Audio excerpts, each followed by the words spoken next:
Hello everyone, welcome to phase 2 of my PSP test, and you're going to see some of the progress made since the last video was posted.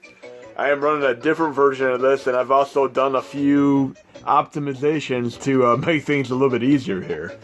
I'm going to start out with, how about a Dreamcast / arcade port, Power Stone, right here. Great Capcom fighting game. 3D, pseudo 3D with the ability to use your environment as you fight opponents. And in-game saves do work now. They didn't work in the previous version I was working with. So we got Power Stone here. And 20 to 40 seconds if it's taking a quick games. I have a good workaround for that, and it's working great, and the saves are still intact after doing it this way. I'll show you that in a minute after I quit this game. So you'll be able to quit instantaneously once you do what I show you how to do. And I own this on real PSP, I own this on Dreamcast.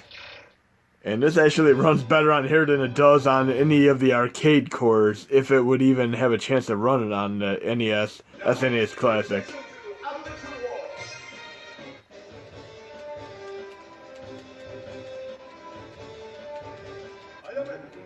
And that's one very nice thing about the PSP is all of the collections. There's a Metal Slug collection, a Title collection. I mean, there's just a tremendous amount of collections to play.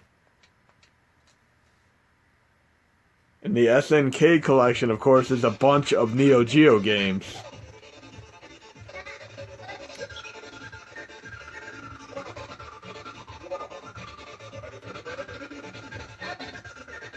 A little bit of sound stutter, but definitely more than serviceable, and and I haven't checked into the two-player ability on this. Normally you do it via ad hoc, or a wireless connection.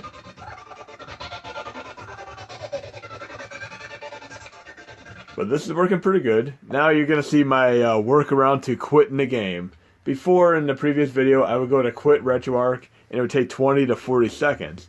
But what you're going to need to do here is go to the main menu in any game that you're playing. You know, once you have your progress saved to the virtual memory card, of course. And once you're at the main menu, pull up your RetroArch options. Go to Load Core. And I installed the 2048, which is a great core in itself, a great puzzle game, but it also doubles now as a great Trojan dummy core. You could use it to exit RetroArch. So you're going to load it, you're going to start it, and then the moment you start it, you're going to quit RetroArch. And I'm also going to do try to work on doing a keybind so that we could quit RetroArch and have everything saved properly. If you see my hotfix and my save video about quitting from RetroArch the proper way.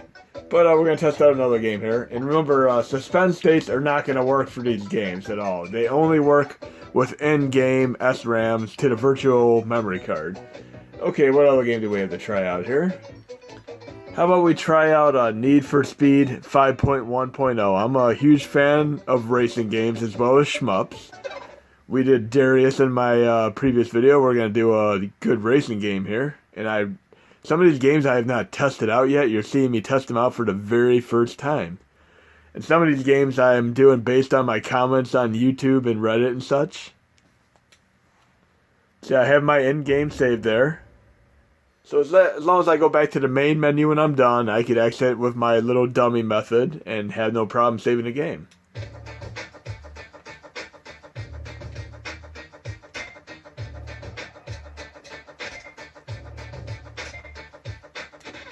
And the nice thing about this game, in comparison to the more recent Need for Speed games, is you do not have to be online to play it. You can play it offline.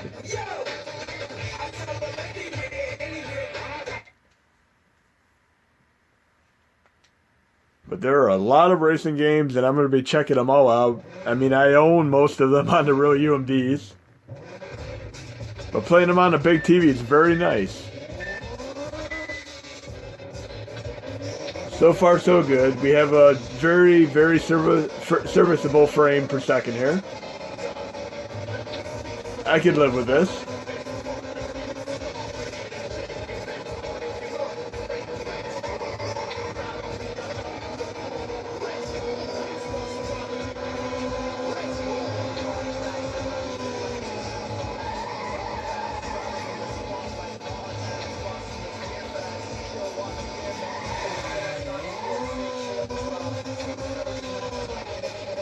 I've always been a fan of the whole upgrade system with most of the Need for Speed games as well. I mean, there's a truly addictive nature to upgrading your vehicles.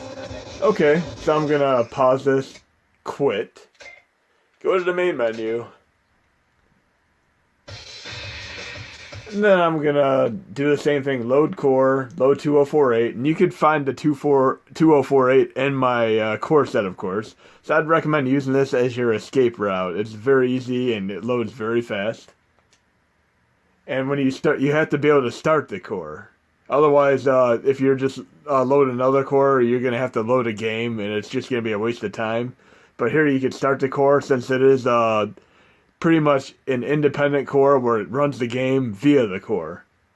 So start core, quit RetroArch, and I'm immediately back to the main GUI.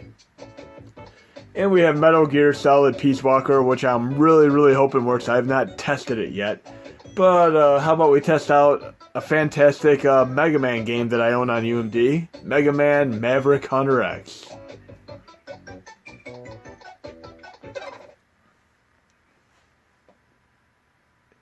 And everything's going really well with the testing and everything that I'm doing for my update. I should have this posted hopefully on Thursday. Worst case scenario, it'll definitely be out on Friday. I promise it will be out by Friday. So you'll have the whole weekend to have fun with this PSP core.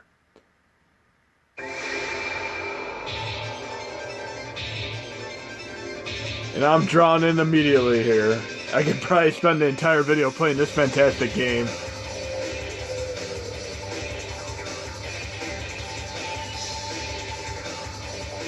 Looking like a winner already. Mega Man, Maverick Hunter. Now let's see how the game actually plays.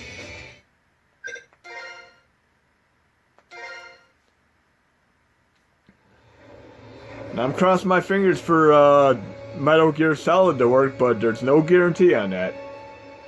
Additionally, I'm going to show you a couple other little tweaks that I've optimized for this that you want to use once you have this core. And Mega Man powered up does work too.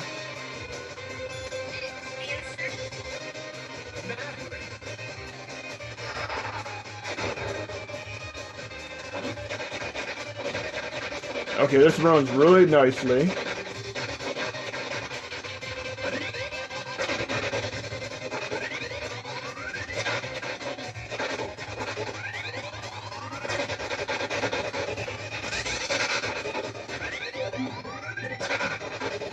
I can definitely live with that.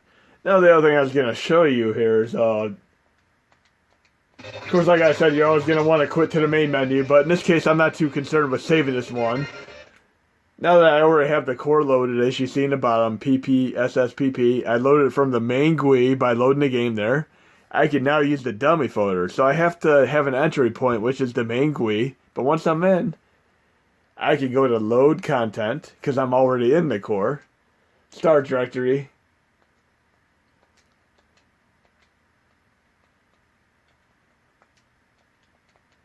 and I moved the folder, so I can't do from here, unfortunately. My dummy folder is not there right now, so that's a fail. So I'm going to actually just exit this game by loading that core.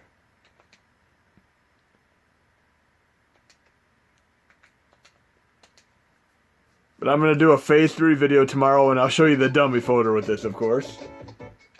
And we have the great Luminess. I always pronounced it Lumens, but we all know that Tetris is the best puzzle game of all time, but this game here comes in at a very close second. Many years ago when we were in Best Buy, me and my friend, he had a PSP and he kept trying to convince me to get a PSP. I wasn't really hell-bent on buying one, but he said, hey, I'll buy you a couple games, and this happened to be one of them games that he offered to buy me, and I was hooked ever since.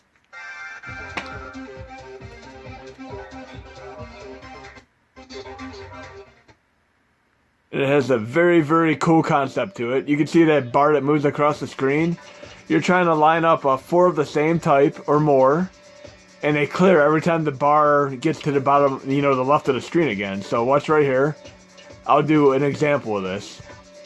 I'll line up 4 blocks in a row. See, they're not going to clear off until the bar comes across. So I can actually do little chains here. If I get this down there in time, it'll clear along with the other ones. It has a really pumping soundtrack. Awesome, awesome game.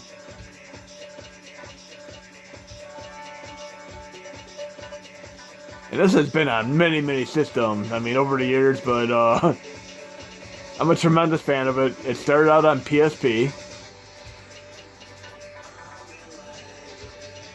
Great soundtrack, and Luminess 2 has an epic soundtrack too, with many real artists in it, like Beck and Black Eyed Peas and such.